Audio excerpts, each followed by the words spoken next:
Spokes person മാത്രമാണ് orthodox സഭാവ് Shrimati വീണ ജോർജാണ് നമ്മുടെ ആരോഗ്യമന്ത്രി. സഖാവ് എന്ന് എല്ലാവരെയും വിളിക്കേണ്ടത്. മുഖ്യമന്ത്രി പറയുന്നത് സമരമല്ല വഴി പോലും, സമരമാണ് സമരമാണ് സമരമാണ് വഴി എന്ന് പറഞ്ഞാണ് നമ്മൾ ഈ കേരളം ഉണ്ടാക്കിയത്. ജന്മിത്വം തുലയട്ടെ എന്നും കുടിയുടെ പൊഴിയാൻ കഴിയില്ലെന്നും പറഞ്ഞുകൊണ്ട് സമരം ചെയ്താണ് നമ്മൾ നേടിയെടുത്തത്. അന്ന് നമ്മുടെ കയ്യിൽ ഒരു ചുവന്ന കൊടി ഉണ്ടായിരുന്നു. ആ ചുവന്ന കൊടി വെള്ളാപ്പള്ളി നടേശനും യൂസഫ് അലി മുതലാളിക്കും കൈമാറ്റം ചെയ്താൽ ആ കൊടി കൊടുക്കാൻ തയ്യാറല്ല എന്ന് പറയുന്ന ഒരു സമരമാണിത്. തൊഴിലാളി സമരങ്ങളുടെയും നവോത്ഥാന സമരങ്ങളുടെയും കേരളത്തിലെ പൊരുതുന്ന ഏറ്റവും വലിയ അധ്യായമാണ് ആശാ തൊഴിലാളികളുടെ സമരം. നമസ്കാരം. ആശാ വർക്കർമാരുടെ വിഷയം ഇതുവരെയും നമ്മുടെ സംസ്ഥാന സർക്കാർ പരിഹരിച്ചിട്ടില്ല.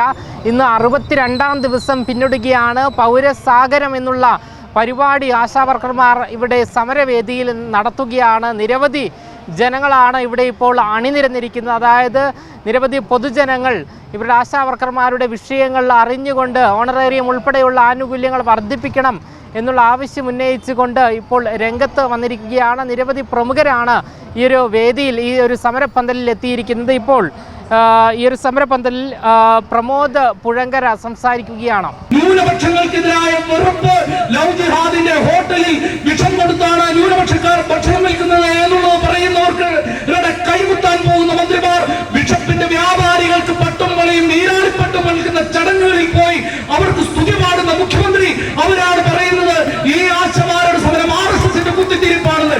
ലജ്ജയില്ല എന്ന് നമ്മൾ ചോദിക്കുന്നില്ല. നിങ്ങൾക്ക് ലജ്ജയില്ല ലജ്ജയില്ല ലജ്ജയില്ല എന്ന് നിങ്ങൾ നിരന്തരം തെളിയിച്ചുകൊണ്ടിരിക്കുകയാണ്. നിരവധി പേരുടെ അഭിവാദ്യ പ്രസംഗങ്ങൾക്കായിട്ട് ഉണ്ട്. ഞാനതിൽ ദീർഘിപ്പിക്കുന്നില്ല. സമരത്തിന്റെ മഴ കൂടിയാണ് നമ്മളെ നടയിപ്പിച്ചുകൊണ്ടിരിക്കുന്നത് എന്ന് ഓർപ്പിക്കുകയാണ്.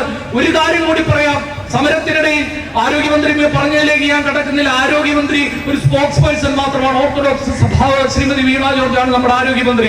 സഖാവ് എന്ന് എല്ലാവരെയും വിളിക്കേണ്ടത്. എനിവേ, ഈ പ്രശ്നം എന്ന് പറയുന്നത് മുഖ്യമന്ത്രിയാണ്. നിരവധിയായ ഒരുപക്ഷെ CPIM ഒക്കെ ഈ വിഭാഗീയതയുടെയും ഗ്രൂപ്പ് വഴക്കിന്റെയും ഒക്കെ കാലങ്ങളിലേക്ക് കൂപ്പുകുത്തുന്നതിന് മുമ്പ് ഒരു സാമാന്യമായ ഇടതുപക്ഷ രാഷ്ട്രീയം കൊണ്ടു നടന്നൊരു കാലത്ത് രാഷ്ട്രീയ പ്രവർത്തനം തുടങ്ങിയ ഒരാളും അതിൽ പ്രവർത്തിച്ച ഒരാളുമാണ് കേരളത്തിന്റെ മുഖ്യമന്ത്രി എന്നുള്ളതിൽ സംശയമൊന്നുമില്ല.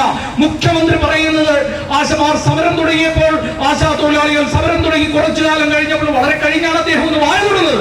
അദ്ദേഹം പറഞ്ഞത് സമരമല്ല ഇതിന്റെ വഴിയെന്ന്. സമരമല്ല വഴി പോലും, സമരമാണ് സമരമാണ് സമരമാണ് വഴി എന്ന് പറഞ്ഞാണ് നമ്മൾ ഈ കേരളം ഉണ്ടാക്കിയത്. നിവർന്നു നിൽക്കാൻ സമരം ചെയ്ത നാടാണ് കേരളം.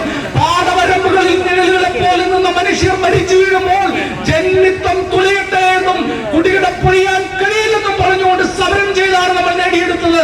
അന്ന് നമ്മുടെ കയ്യിൽ ഒരു ചുവന്ന കൊടി ഉണ്ടായിരുന്നു. ആ ചുവന്ന കൊടി വെള്ളാപ്പള്ളി നടേശനും യൂസഫ് അലി മുതലാളിക്കും കൈമാറ്റം ചെയ്താൽ ആ കൊടി കൊടുക്കാൻ തയ്യാറല്ല എന്ന് പറയുന്ന ഒരു സമരമാണിത്. സമരം ചെയ്താണ് നമ്മൾ ഈ കേരളം ഉണ്ടാക്കിയത്. മിനിമം കൂലിക്ക് സമരം, തൊഴിലാളികൾക്ക് നിവർന്നു നിൽക്കാൻ വേണ്ടി സമരം, തൊഴിലാളികളുടെ വീടുകളുടെ വാതിലുകളിൽ മുട്ടുകേൽക്കാതിരിക്കാനുള്ള സമരം, ജന്മിമാർ അവരെ കുടിവെപ്പിക്കാതിരിക്കാനുള്ള സമരം, മുഷ്ടി ചുരുട്ടാനും നിവർന്നു നിൽക്കാനും കൂലി വാങ്ങാനും തൊഴിൽ സമയം നിജപ്പെടുത്താനും വേണ്ടിയുള്ള സമരം. മെയ് 1 വരാൻ പോകുന്നത്. ലോക തൊഴിലാളി ദിനമാണ് വരാൻ പോകുന്നത്. നിരവധി സഖാക്കൾ തൊഴിലാളികളുടെ ആവശ്യത്തിന് വേണ്ടി പിടഞ്ഞു വീണ് രക്തം കൊടുത്തു മരിച്ച് ലോകത്ത് കേരളത്തിലടക്കം നിരവധി സമരങ്ങളുടെ ഭാഗമായി ഈ മുഖ്യമന്ത്രിയും അദ്ദേഹത്തിന്റെ പാർട്ടിക്കാരും നിരന്തരം പറയുന്ന ഇത് കേരളമാണ് ഇത് കേരളമാണ് എന്ന് പറയുന്ന ഈ കേരളം ഉണ്ടാക്കാൻ വേണ്ടി ഓരോ അടിയിലും നടത്തിയ സമരങ്ങളുടെ ഫലമാണ് ഈ കേരളം. ആ സമരത്തിന്റെ, തൊഴിലാളി സമരങ്ങളുടെയും നവോത്ഥാന സമരങ്ങളുടെയും കേരളത്തിലെ പൊരുതുന്ന ഏറ്റവും വലിയ അധ്യായമാണ് ആശാ തൊഴിലാളികളുടെ സമരം. അതുകൊണ്ടാണ് ഭരണാധികാരികൾ ഇതിനെ ഭയപ്പെടുന്നത്. കേരളത്തിൽ രൂക്ഷമാകുന്ന സാമ്പത്തിക അസന്തുലിതാവസ്ഥയെ ഏറ്റവും അധികമായി പുറത്തു കൊണ്ടുവന്നതാണ് ഈ സമരം. 7000-നും 12,000-നും ഇടയിലാണ് കേരളത്തിൽ പണിയെടുക്കുന്ന സംഘടിത തൊഴിലാളികൾ. അതിലേറെയും വരുന്ന സ്ത്രീകൾ പണിയെടുക്കുന്നതെന്നും ഇങ്ങനെ പണിയെടുക്കുന്ന മനുഷ്യരുടെ ആവശ്യങ്ങൾ കേൾക്കാൻ കഴിയാതെ ചെവിട്ടടഞ്ഞു പോയൊരു സർക്കാരിന്റെ ചെവി തുറപ്പിക്കുന്നതിന് വേണ്ടിയാണ് ഈ സമരം. ആ സമരം വിജയിക്കുക തന്നെയാണ് ചെയ്യുക. സമരത്തിന്റെ ഡിമാൻഡുകൾ വിജയിക്കുന്നത് വരെ തന്നെയാണ് ഈ സമരം തുടരുക. അതുകൊണ്ട് തന്നെ ഈ കേരളം ഈ സമരത്തെ അഭിവാദ്യം ചെയ്യുന്നത് ഇന്നിൽ മാത്രം നിന്നുകൊണ്ടല്ല, കേരളത്തെ ഇങ്ങനെ കേരളമാക്കി മാറ്റുന്നതിന് വേണ്ടി അതിന്റെ ചരിത്രത്തിന്റെ നാൾ വഴികളിൽ സമരം ചെയ്ത് പിടഞ്ഞു വീണ് മരിച്ചുപോയ പോയ മനുഷ്യർ അവരുടെ കുഴിമാടങ്ങളിൽ നിന്നും മുട്ടിയുരുട്ടിയാണ് നിങ്ങളെ അഭിവാദ്യം ചെയ്യുന്നത് എന്ന് പറഞ്ഞുകൊണ്ട് നിർത്തട്ടെ. ഈ സമരത്തിന് എല്ലാവിധ വിജയാഭിവാദികളും വിപ്ലവാഭിവാദികളും.